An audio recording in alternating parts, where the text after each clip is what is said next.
So, I'm a really big sports fan, and my favorite sport happens to be soccer. So, let's talk about it. The matchup Man United versus Arsenal. It used to be a clash of the titans, a battle of the heavyweights, two star teams going at it. But now it's basically a squad of perennial runner ups versus a squad that is a lot worse. But anyways, it's always a good battle, and they always manage to put on a good show like what they did today. As you can see on the shirt, I am a proud Man United supporter, have been for a while now, and despite the terrible form we've been in this season, we always manage to rise against the top teams in the league, such as the Arsenal. United were able to get a 1-1 draw against Arsenal thanks to a spectacular free kick from Bruno Fernandes that probably should have been saved. It's starting to become a reoccurring theme at this point where Bruno Fernandes is our hero, our savior, the one that when everything goes wrong, when nothing's going to plan, he's able to pull a bit of magic out of his hat and just make something happen. However, this result was a bit different. Instead of Bruno having to save us, the team put together a quite impressive display. We were very compact defensively, kept a solid shape, after a bit of a shaky start for the first 15 to 20 minutes. However, despite that shaky start, Arsenal were unable to create many good chances. The front line of Trossard, Marino, and Wanyeri was quite poor today. And this is where our first shout out comes to Diogo Dalot. Wanyeri is a wonder kid who's been in amazing form recently, been getting goals popping up in the Champions League, been Arsenal's main playmaker while their best player Saka's been injured, and Dalot pretty much isolated him and kept him from really doing anything. He was physical, strong. He still can't do much offensively, but you gotta take what you can get. Some other Arsenal players that had performances today were Odegaard, finally finding some form after weeks of just playing passive and not really doing much on the ball creatively. I thought he popped up in good spaces in the right channel today, looking to make things happen and play make for others. And then Declan Rice got the winning goal. Was, just doing Declan Rice things. Workhorse in midfield, big, physical, obviously a goal-saving tackle at the end. And then David Raya, who's probably Arsenal's best player of the game and the reason that they didn't lose, came up with some amazing saves. Commentators were talking about how he reminded them of David De Gea, and I can say the same with the foot saves, the crucial saves, and keeping Arsenal getting a point in this game. However, for Man United, I thought we did a lot of things well. As I mentioned earlier, we were very compact defensively. That came from our defense really coming out to play today. Victor Lindelof in the middle of the back three, a man who has struggled to find any game time this season, came in and put a shift. Didn't do anything crazy, but didn't make many mistakes. I thought Dalit and Mizraoui very solid at the back post, winning their aerial duels, even though they were only coming up against Trossard.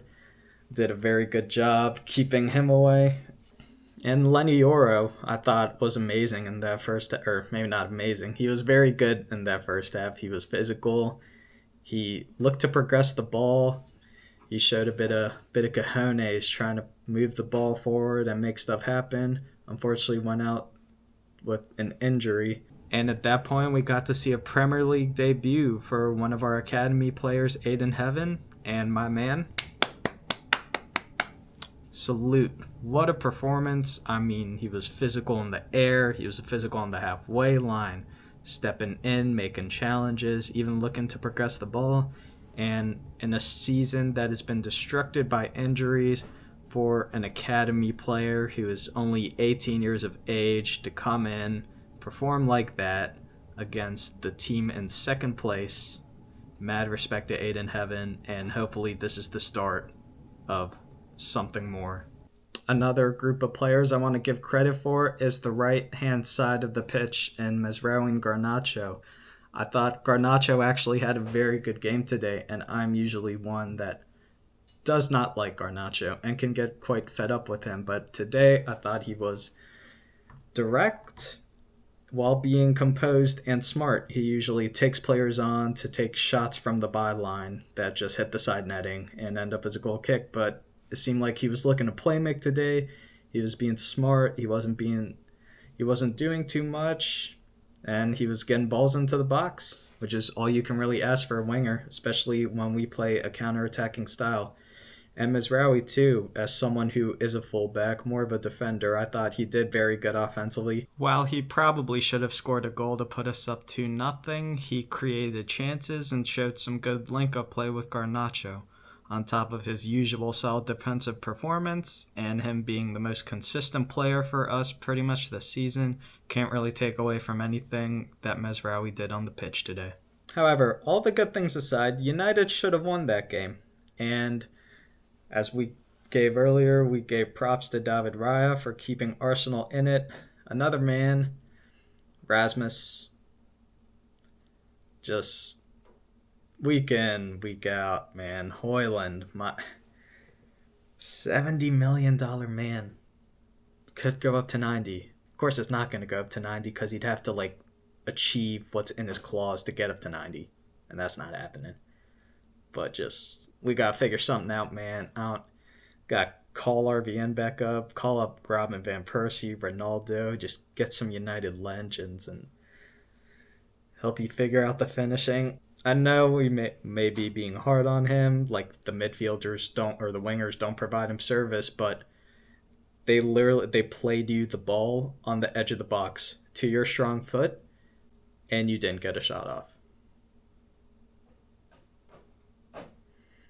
All criticism aside, great display from the Reds, the lads, and hopefully we can see something similar next week. This has been another problem with United this season. They managed to get results against the Giants, and then they followed up by losing to the mid-table teams the week after.